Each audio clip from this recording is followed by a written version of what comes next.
Welcome in to Take 10 with Chuck Walker and Bob Ney. Bob, a former U.S. Congressman from the great state of Ohio, author of the book Sideswiped, and man, do we have a lot to talk about today. Bob, one of the things I want to hit on, just because this has impressed me, I guess is the right word here, but the resiliency of the Ukrainian military and what they are doing now going into Russia and gaining more ground in Russia. And they've been in there for 3 or 4 days now. What are we to make of this? Well, they went in about 390 miles inside Russia, and they went in an area that is south of Moscow and it's northeast of their capital, Kiev. It's right in Russian territory, and of course, it shows their stamina. I think. I was just thinking about Afghanistan. And we spent 20 years and $1 trillion there, and if the Afghanis would have had the same will with all of our equipment, I think the Taliban wouldn't exist today. So it amazes me the Ukrainians have been able to do as much as they've done. Look, Putin and the Russians thought this was going to be a 2-month ordeal a couple of years ago, and Ukrainians, they're tough. This is a really kind of thumb in your eye at Putin. We'll see how he reacts. Does this speak more to the help that America and other NATO countries have given Ukraine, or does this speak more to the Ukrainian resiliency? I mean, we know that they ask for younger soldiers and conscription going on with older soldiers. What do we need to make of this? I think it's their resiliency. Now, of course, the allies, we and our allies have given them weaponry, which they needed, and some money. But I will also note this, Chuck, and I read an article today where some in Europe, maybe the United States too, are starting to say, well, they're using our weapons in Russia. And it's sort of like you can see the initial hand wringing. What do we do? And I look at this as NATO is invested in this. And it's kind of a chicken way out to say, well, we want you to use the weapons, but don't go into Russia because it puts us in a problem. And I don't think it does. You're either with them, you're not. You're funding them or you're not. And after you fund them, they do what they're going to do. Do we look at this? Is this a blow for Putin? This is playing on Russian television right now, which is, that's a state-controlled television. But people of Russia know, hey, Ukraine's here. They're in these cities. They're making advancement. Is this a blow to Putin militarily amongst his people? Well, I think it is because they went so far into Russian territory. I think it will be considered a blow. The question is, what does Putin do? He's already went full force at them. So I don't know what more he does, to make up for, them being in Russian territory. But I think it makes the Russians at least look at, how they're going to approach this. This isn't just Russia bombing the Ukraine or sending troops into the Ukraine from the northern end. It's now the Ukraine in Russia. So we'll see how they react. And I think that region has about 1.2 million people, I think. And they're evacuating. And speaking of evacuating, all of Israel is on a high alert. We've been waiting for about a week now, anticipating some type of response from Iran, from Hezbollah, from whatever. I read this morning that first rocket since May was shot out of Gaza into Israel. Hit a beach, didn't hit a target, they don't think. But when do you think this will happen, number one? And number two, how quickly do you think this response will happen? Well, after Haniyeh was assassinated, shot in Tehran, all the media reports were, Israel and U.S. intelligence, in 24 hours, Iran's going to attack or its surrogates are going to attack. And that didn't happen. Now, part of it is because in Iran, they have an internal debate also. I saw a clip with Javad Zarif, who is he just resigned, but he was the vice president of strategic affairs for Iran, former minister, former ambassador to the United Nations in New York. So he was on saying, wait a minute, we need to support the Palestinians, but it's not in our constitution to go into a war for the Palestinians. I thought that was a very interesting approach. And I think because nothing's been done as of today, I think because nothing's been done as of today, Iran's debating this. Now, I don't care what they do. Then Netanyahu debates how hard he strikes back, and does he strike on Iranian soil? Now, here's the question. If Iran chooses to not strike, but Israel has many enemies, and somebody else chooses to strike independently of Iran, will Netanyahu say, well, Iran's behind it, I'm going to go bomb Tehran? I don't know if he'll do that. If they encroach on Iranian soil, it might involve us in a multi type of war situation. We have sent troops over.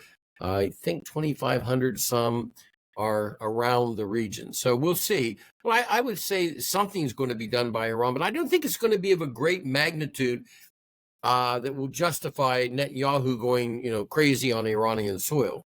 I could be wrong. He might do that anyway. One of the things last night, this was billed as the most listened to conversation of all time on Twitter or X, whatever it is we call it now. Elon Musk and Donald Trump, they had some problems getting it off the ground. They said some attacks or whatever, cyber attack or whatever on the platform. But about 45 minutes late, they got into it. They had the conversation. Were you able to listen to any of it? I listened for about an hour and 10 minutes. And if so, what were some of your thoughts? Well, I mean, I went into some of the clips afterwards because it started, off so glitchy and bad. But to me, it was the same thing we've heard before. I don't know. The only spectacular thing about it, I guess, is it's Elon Musk, and Trump was banned from Twitter, which is now X. But as far as anything new, I didn't see anything that I thought was, in the spectacular new column whatsoever. But I think the fact that Trump's back on X. Now, do you actually know we heard what the viewership was? When I was watching at one point, it was 880,000. That's before the interview started. Once the interview started, you couldn't see, or at least I couldn't see the numbers anymore. I just wonder if it's it's going to be billed that way no matter what. Okay, yeah. And this is what we do now. We talk about our crowd size. We talk about how many people are there to see us get off the airplane. We talk about all of these things that I don't know that matter. One of the things that stuck out to me is Trump. The first part of the interview, the first half hour or so, was about Donald Trump's assassination attempt. Now, Elon Musk did bring it up, but if you remember at the RNC speech, he said, I'm going to talk about this one time. I know. I'm not going to talk about it anymore. I feel like he may have talked about it more, Rob. Many times. And when he said that night, I thought, this will not, be the end of it. Now, one thing I will note, though, in looking to campaign in defense of Trump, Trump's willing to go on, with these interviews, Mar-a-Lago, I think he went an hour and a half. And Time Magazine did this beautiful puff piece picture of Kamala Harris on the front of Time Magazine, and she won't sit down with an interview for them, which is amazing. I don't know that I would have put her on the front of Time if I was running Time unless she sat down. But it is a fact, since she has become the nominee, even the week before she became officially the nominee, it's a fact that she's not doing interviews. So I think Trump out there is one thing that's good. It's showing he'll do interviews off cuff. She hasn't. I don't know why she hasn't. It's been 20 days. It's not good. But then again, I do want to stress something. If you're going to do an interview, do something, put some meat in there with the issues and harp on them. I just don't think that Kamala's a lunatic is going to work in itself. Two-part question. Number one, could this be strategy? Could it be, hey, we're going to wait until after the convention with Kamala? Because it feels like she's been just, checking these boxes or whatever, her campaign management looks like. That's the first question. Second question to strategy two. We heard at the start of the RNC, and really the whole week leading up to Trump's speech, he would come out, he would say thank you. He seemed more gracious. It literally seemed like a man who was changed by an assassination attempt. And we were told that the verbiage wasn't going to be as harsh. We were told all these things. Now that was also when he was running against Joe Biden, right? He was going to get Joe Biden then. What are we to make of those two things? Is Donald Trump taking the right strategical move here? And could Kamala Harris be making a strategical move, not doing interviews? I'm ready to hear what they have to say other than just the stump speeches and stuff like that. But could this be part of some game strategy? Okay. For Kamala Harris, it's definitely a strategy. Her campaign is keeping her scripted, on script, nothing impromptu. All right. Now, as long as the national media, sometimes I call them corporate media, are concerned, as long as they don't complain about this, she's going to continue to do it for at least 20 more days. Harris's campaign's figured out they don't want any, faux pas. They don't want any problems. They don't want her doing something, laughing or whatever off script. So that's their strategy. I'm convinced of that. Now, again, if this keeps popping to the top, she's afraid. What are they afraid of? Then she's going to have to give an interview, probably kind of controlled, with one or two entities, or a press conference of some type. Now, from Trump's end, I think the strategy is to recognize, look, she's going to have her day.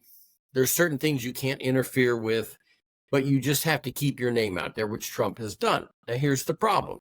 Since she became the announced, person to inherit this nomination, Trump came out with the black journalists. That did not go well. Trump had Mar-a-Lago. That was not that good, but he proved his point. He'll do an interview.